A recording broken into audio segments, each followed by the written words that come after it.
Amados, é sempre um privilégio poder ocupar este púlpito que nossa igreja confiou há muitos anos ao nosso pastor Eliezer.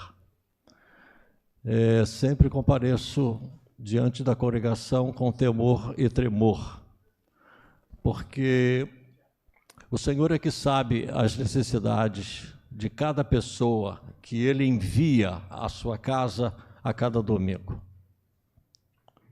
Ele é que sabe das carências de cada homem, de cada mulher, de cada família que comparece na casa de Deus. Portanto, eu me preocupo muito com isto, de descobrir, de estar com a minha consciência tranquila, de que eu estou falando sobre um assunto que Deus colocou no meu coração, porque Ele sabe que pessoas que estão presentes e que estão participando do culto através da internet, do YouTube, que estão cultuando agora, pessoas que vão estar ouvindo esta palavra daqui a um mês, daqui a um ano, daqui a 10 anos. Então, isto de alguma forma me consome um pouco. Mas antes de dizer o tema da palavra desta manhã, neste Dia dos Pais 2026, eu quero dizer que no dia 22 deste mês, sábado 22, 4 horas da tarde, nós teremos a reunião da Geração Master. Aqueles que têm mais de 60 anos, 60 ou mais, pertencem à Geração Master. E nós teremos uma tarde literária no dia 22. Nós vamos saber mais sobre o Machado de Assis, vamos saber mais sobre o Casimiro de Abreu e vamos saber mais sobre o Olavo Bilac, aquele que compôs o hino da nossa bandeira. Então, vai ser uma tarde muito legal, uma tarde muito abençoada, e o nosso lanche vai ser ali atrás, onde estão aquelas mesas, não vai ser o lanche lá em cima, para que nenhuma pessoa da Geração Master fique impedida de vir. Não vou porque é lá em cima, estão muitas escadas, então nós vamos fazer tudo aqui na cantina e lá, ali atrás. Muito bem, dada esta palavra aos irmãos, nesta manhã linda, ensolarada, do Dia dos Pais 2026, nós vamos ler a palavra do Senhor no livro de Jó, que é o livro que fica antes do livro de Salmos, no livro de Jó. E quando o pastor Carlos estava orando, a oração dele foi tipo de uma confirmação de que estamos na direção certa, porque aqui no comecinho do livro de Jó, nós encontramos a menor das biografias, Jó capítulo 1, versículos de 1 a 3. Jó capítulo 1, versículo de 1 a 3, eu estou lendo na Nova Almeida atualizada, é o texto que eu estou utilizando. Não sei qual é o texto que está na tela, mas você pode encontrar algum sinônimo e isso só vai aclarar, isso só vai abençoar. Havia um homem na terra de Uz, cujo nome era Jó. Este homem era íntegro e reto, temia Deus e se desviava do mal. Nasceram-lhe 7 filhos, portanto ele era pai. Nasceram-lhe 7 filhos e 3 filhas. Tinha 7.000 ovelhas, 3.000 camelos, 500 juntas de bois, 500 jumentas. Também tinha muitíssima gente a seu serviço, de maneira que este homem era o maior de todos os do Oriente. Eu quero falar aos irmãos esta manhã, caminhar com os irmãos esta manhã, com um tema. Herança ou legado para os filhos? Herança ou legado para os filhos? Vamos orar mais? Senhor, muito obrigado por este momento tão precioso, quando a Tua palavra maravilhosa, verdadeira, abençoadora, é lida diante de nós, é lida diante da congregação. Nós te pedimos agora, Senhor, pelo Teu Santo Espírito, que inspirou a palavra e que inspira o pregador, o Senhor possa estar abençoando grandemente estes minutos que vão se seguir, esses minutos seguintes, para que nosso coração seja muito abençoado nesta manhã e saiamos desta casa alegres e orientados pelo Senhor. Senhor, que dos lábios do Teu servo saiam somente palavras que possam edificar, que possam abençoar, em nome de Jesus. Amém e amém. Eu creio que é desejo de Deus que pais e mães sejam cooperadores e não competidores.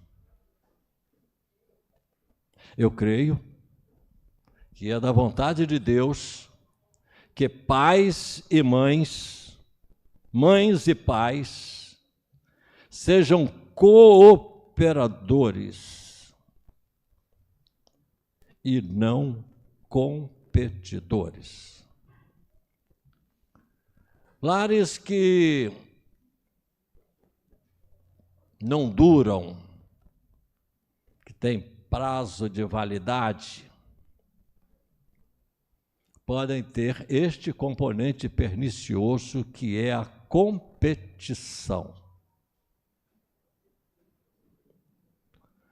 E isto é algo realmente muito sério, muito preocupante.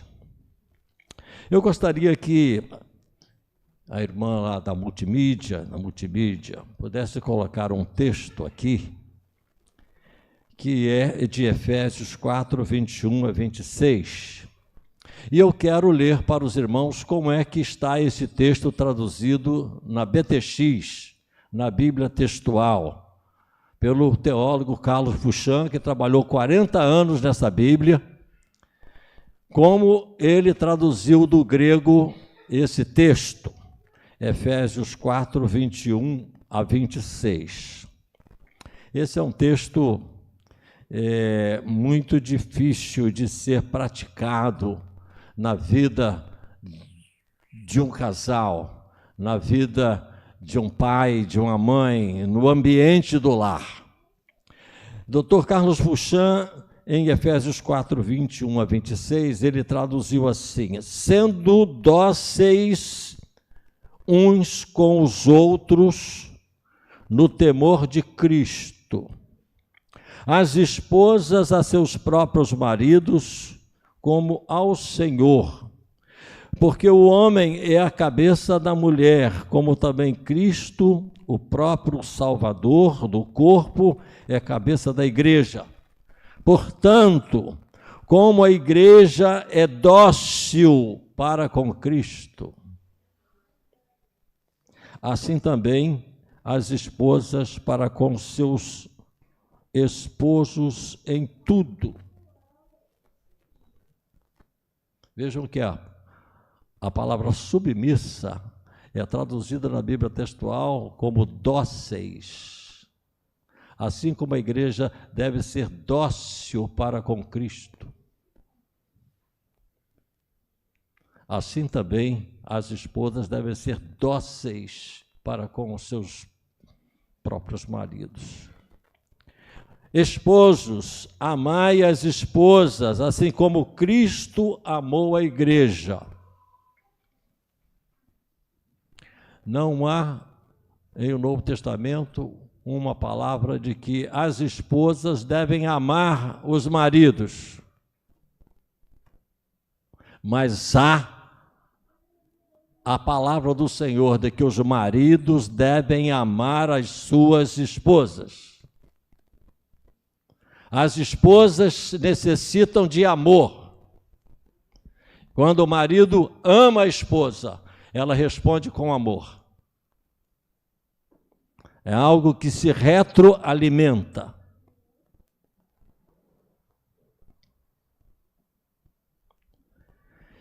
E prossegue o doutor Carlos Puxão, o teólogo: esposos, amai as esposas, assim como Cristo amou a igreja e se entregou a si mesmo por ela, para santificá-la, tendo-a purificado no lavar da água com a palavra.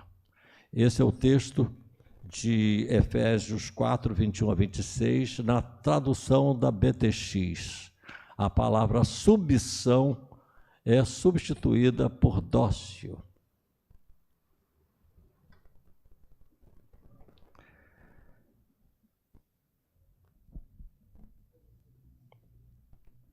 Certo chefe chegou no seu escritório mais cedo naquele dia e fixou um quadro na parede do escritório.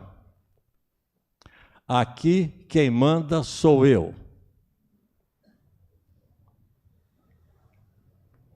Os funcionários chegaram, viram aquele quadro na parede e ficaram assim um pouco impressionados. Algum tempo depois, o diretor chamou o chefe para uma reunião. O telefone tocou. Era a esposa do chefe. E deixou um recado com o funcionário: diga para o fulano para ele trazer de volta o meu quadro.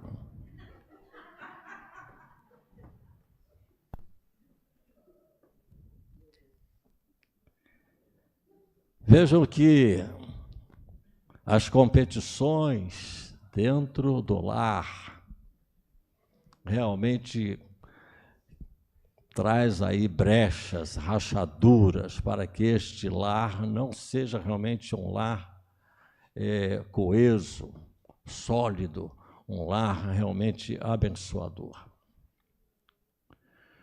Eu louvo a Deus porque da minha união com Marilene, há 52 anos, Deus nos permitiu 3 filhos.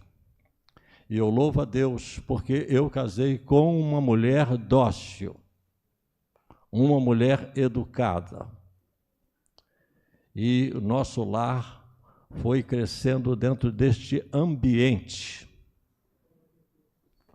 Nossos filhos nunca viram na hora do almoço eu e Marilene comentando nada da igreja, nada do ministério. A igreja sempre foi uma alegria para nós. A igreja sempre foi uma bênção para nós. E nós crescemos, a nossa família foi crescendo deste ambiente positivo, esse ambiente de edificação. Isso, queridos, precisa acontecer nos nossos lares, para que nossos lares sejam fortes e para que a soma desses lares fortes, bem estruturados, harmonizados, harmônicos, torne a nossa igreja cada vez uma igreja mais forte, uma igreja mais forte. A questão da administração das finanças no lar tem sido um motivo de muita discórdia. Todo o casal deveria ter uma planilha, uma única planilha, em que pudessem colocar ali as suas receitas e, número 1, o dízimo, ofertas, condomínio e vai por aí. Tanto o marido quanto a esposa saberem como está aquele mês na vida financeira do casal e o mês seguinte e o outro mês. Quando não há um caixa único, não há uma planilha única, quase sempre existem conflitos dentro do lar.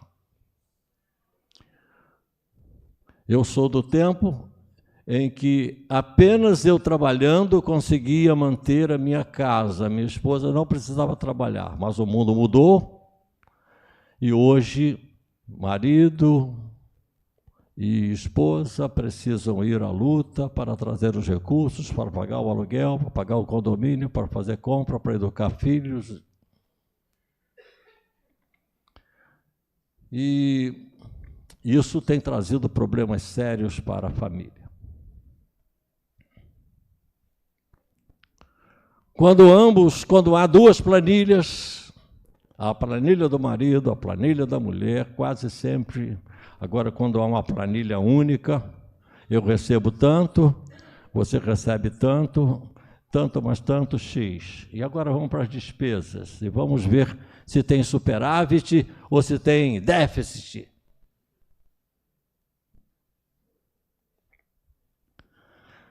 A minha mãe era quem administrava as finanças da minha casa, quando eu era garoto.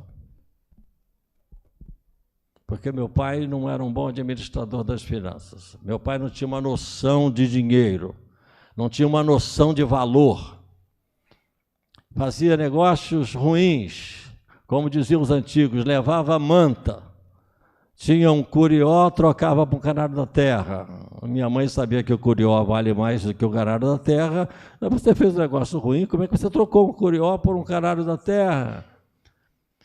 E minha mãe fazia isso muito bem. E a minha mãe se esforçava para que o orçamento financeiro mensal da nossa casa, ela fazia coisas para vender, ela fazia bolos, ela fazia cocada branca, cocada preta. Não sei se vocês conhecem cocada preta. Cocada preta, ela fazia, enfim, N coisas. E nós, quando éramos garotos, nós saímos para vender essas coisas para fortalecer o orçamento da igreja, da casa, da nossa casa, de maneira que não houvesse falta do básico. Algum pecado nisso da esposa controlar as finanças? Não. A minha filha caçula, ela é quem cuida das finanças. O marido trabalha, traz os recursos, junto com os dela, ela é que faz os pagamentos. Eu já sou aquele que faz os pagamentos todos, que vai para o supermercado, que vai fazer compra, que vai fazer essas coisas todas. Minha esposa não tem essa preocupação. Então, esta unidade dentro de casa, quando a mulher começa a dizer, o dinheiro é meu, e o marido, o dinheiro é meu, e um puxa para lá e outro puxa para cá, começa a competição, ao invés de existir uma cooperação dentro de casa. Mas, queridos, nós lemos um texto falando sobre Jó. Herança ou legado para os filhos. Eu quero falar um pouquinho que esse Jó, ele não é um personagem criado por um escritor. Jó foi realmente uma pessoa. Jó, ele era um patriarca, não da linhagem de Israel, ele era um gentio, assim como Jetro, o sogro de Moisés, que é um dos pais da administração. Foi Jetro que disse para Moisés, você vai morrer ficando aqui com essa fila quilométrica para você resolver o problema de cada um. Faça a divisão do trabalho, é um dos princípios de Fayol, de Taylor, sobre a divisão do trabalho. E aí Moisés fez e conseguiu chegar com o povo até lá, à beirada lá do Jordão, para que Josué continuasse o trabalho.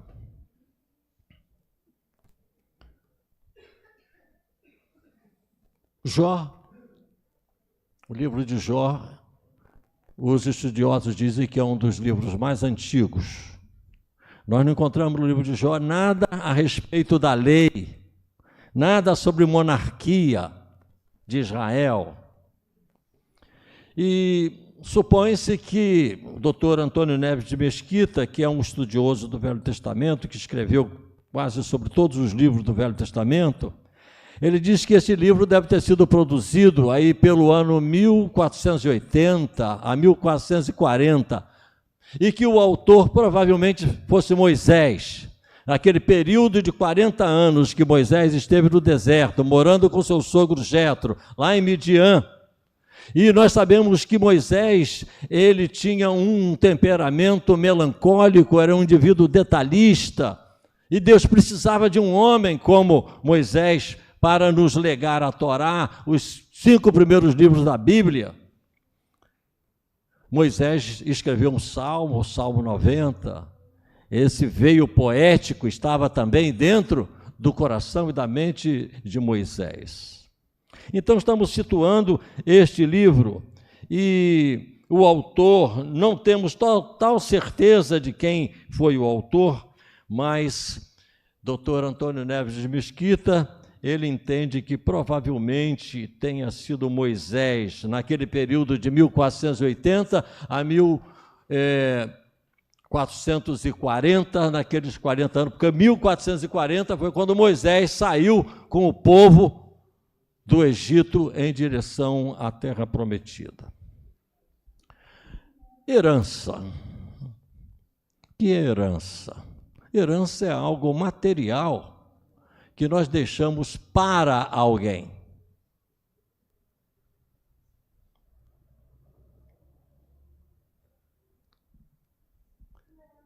E legado é algo imaterial que nós legamos em alguém, dentro de alguém. Enquanto que a herança é para alguém, para os filhos, ou para, num testamento, para determinada pessoa, o legado é algo que nós passamos e fica dentro de nós. Um legado. Alguém que nos marca. Como eu lembro do pastor Davi Gomes, que foi meu professor no seminário, com quem eu trabalhei durante 30 anos na Escola Bíblica do Ar, como presidente do Conselho de Consultivo e depois do Conselho de Administração. Como o Davi Gomes me marcou, pelo seu conhecimento, pelo seu caráter, pela sua fé, pelo seu trabalho. Muitas vezes Davi Gomes foi convidado para pregar nessa Baixada Fluminense, para esse lado de Gramacho, aqueles lugares todos. Davi Gomes ia de ônibus e voltava de noite, depois de 9 horas, 10 horas, de ônibus para casa. Naquele tempo, as igrejas nem Kombi tinham, não é? E não era como hoje. Um homem que investiu a sua vida, deixou dentro de mim, deixou numa geração um legado realmente extraordinário. Que os filhos de Jó podiam dizer a respeito dele? Hoje é o dia dos pais. O que os filhos de Jó? E nós lemos que os 7 primeiros filhos e as 3 filhas foram mortos, morreram, com a casa que desabou sobre eles numa grande festa. Mas lá no final da vida de Jó, nós vemos que Deus permitiu que ele tivesse outros 7 filhos e 3 filhas, e as 3 filhas eram as moças mais bonitas do pedaço da região. Lá no finalzinho, capítulo 42 de Jó. Primeiramente, irmãos, os filhos de Jó, eles podiam dizer a respeito do pai o seguinte: meu pai, um homem íntegro. Está no versículo 1. Íntegro tem a ver com inteiro. Quando você vai ao supermercado e você vai lá à prateleira do leite, tem o leite integral, tem o desnatado e o semidesnatado.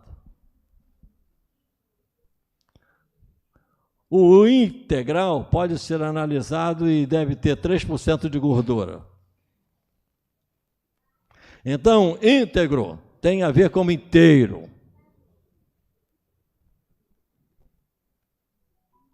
Tem a ver com plenitude.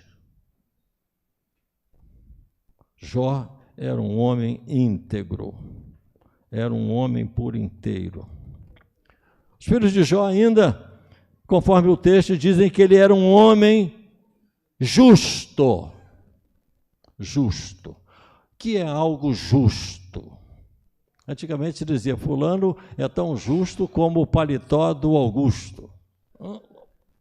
Justo não tem folga. O caráter de Deus, Deus que é justo, não há folga no caráter de Deus.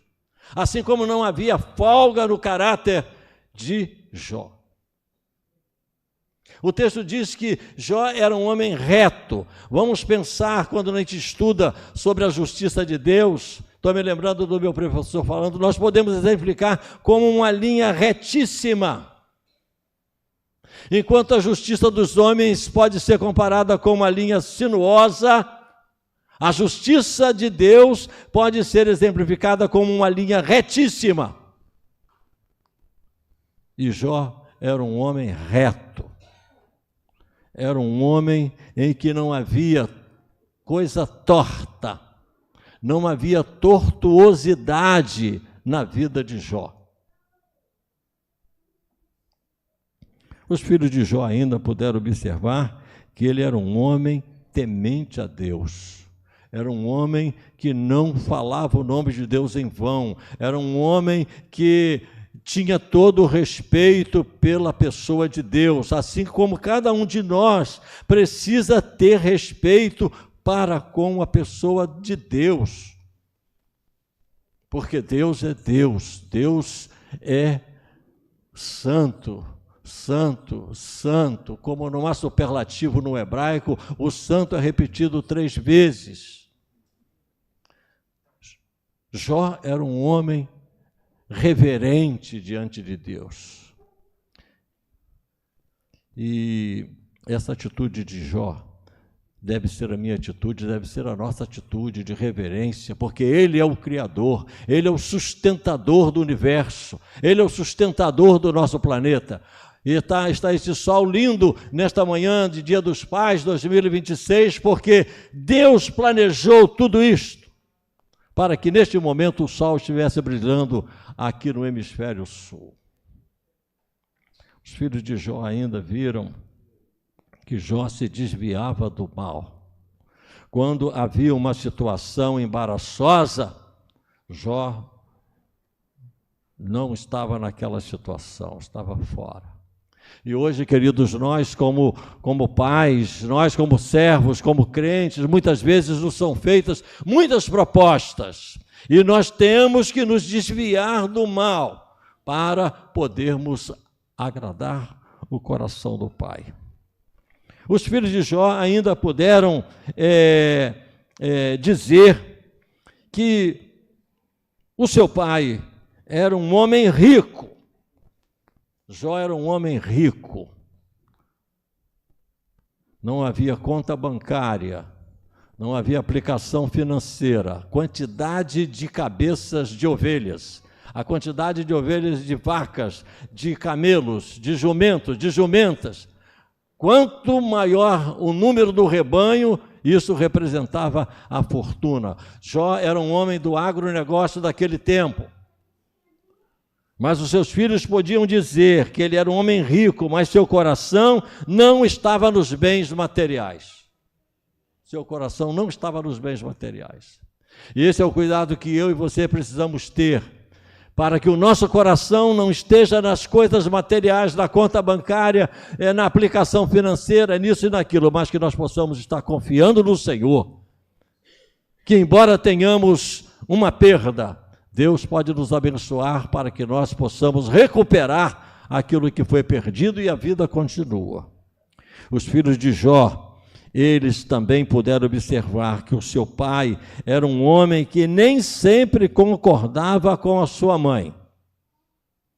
No relacionamento pai e mãe, pai e esposa, nem sempre o marido concorda com a esposa e nem sempre a esposa concorda com o marido.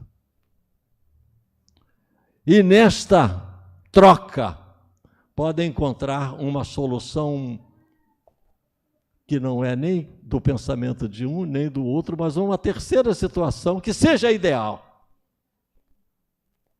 Eu me lembro que certa vez queria tomar uma decisão e Marilene disse, não, veja esse lado aqui, veja aquele aspecto lá, veja aquilo lá. E aquilo ficou na minha mente e eu fui processando tudo aquilo e não tomei a decisão, porque a minha esposa me mostrou um outro lado que eu não tinha observado ainda. Olha a bênção de pai e mãe, desse relacionamento em que um vai ajudando o outro a acertar, a tomar as melhores decisões. Vejam, queridos, aqui no capítulo 2, versículo 8, versículos 8 a 10, nós encontramos aqui a mulher de Jó. Jó, sentado em cinza, pegou um caco de barro para que com ele raspar as feridas. Então a mulher dele disse, você ainda conserva a sua integridade?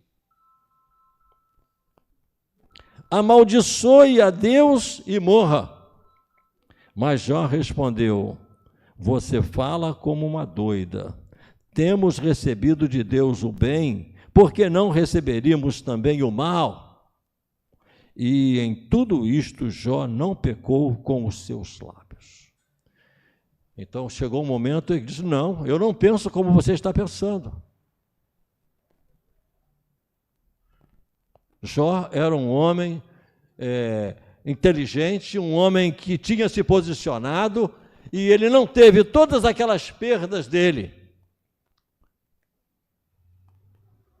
no sentido de tirar a sua confiança no Senhor. Os filhos de Jó ainda viam em Jó um homem que passou por um vale. Talvez alguns pais estejam passando por vale, por desertos, por perdas de riqueza, de patrimônio, por perda de filhos. Perder um filho, que dor, ele perdeu 3 filhas, num dia só. Não foi um em janeiro, outro em dezembro, outro no outro ano, numa vez só, foi uma pancada só. Perdeu a sua saúde. No entanto, ele manteve a sua esperança no Senhor. E pode dizer, eu sei que o meu Redentor vive, e por fim ele se levantará sobre a terra. Estava Jó olhando para o Messias Jesus, o nosso Salvador, o fundamento da igreja, o alicerce da igreja. Jó estava olhando lá para frente, eu sei que o meu Redentor vive, e por fim ele se levantará sobre a terra.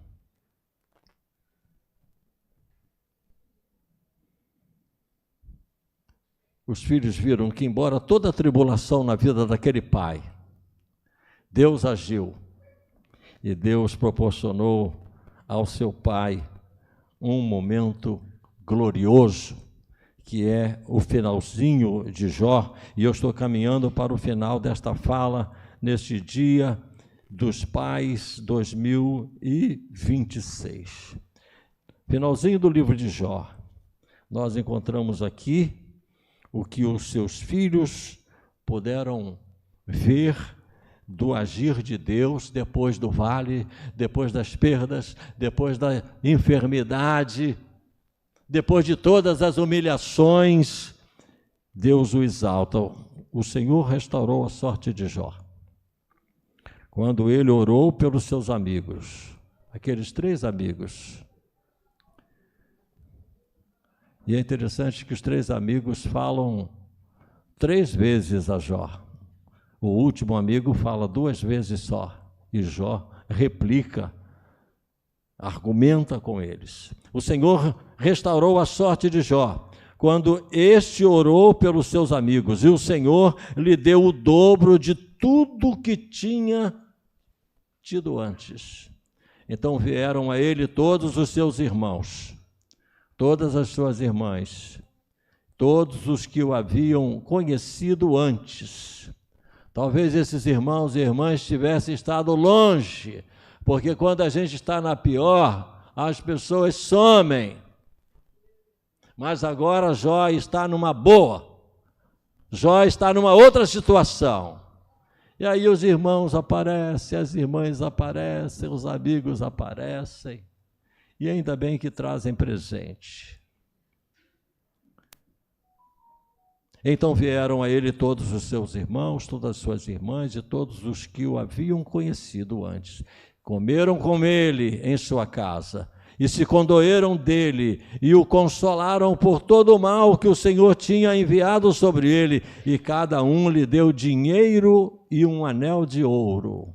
Dinheiro e anel de ouro. Deus já o tinha abençoado grandemente, agora vem mais bênção através da família e dos amigos.